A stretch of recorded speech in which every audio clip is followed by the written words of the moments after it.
Chicken తింటే నేరమా? జైల్లో వేస్తారా? గంగా నదిలో చికెన్ తినకూడదని చట్టంలో ఉందా అని తప్పుబట్టారు సుప్రీంకోర్టు జడ్జి.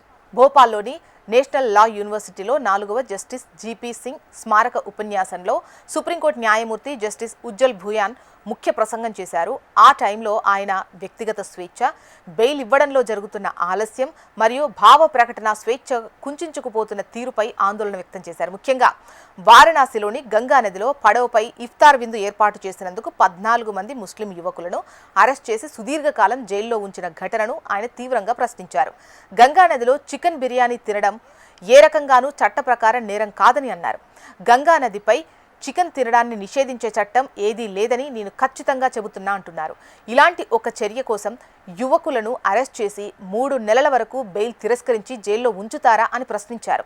గత మార్చి 2026లో వారణాసిలోని గంగా నదిలో ఒక పడవలో 14 మంది యువ ముస్లిం పురుషులు ఇఫ్తార్ విందు ఏర్పాటు చేసుకున్నారు. దీనికి సంబంధించిన వీడియో సోషల్ మీడియాలో వైరల్ అయింది. తర్వాత మత భావాలను దెబ్బతీయడం, ప్రార్థనా స్థలాన్ని అపవిత్రం చేయడం, శాంతి భద్రతలకు విఘాతం కలిగించడం మరియు నదిని కలుషితం చేయడం వంటి పలు సెక్షన్ల కింద పోలీసులు కేసు నమోదు చేశారు.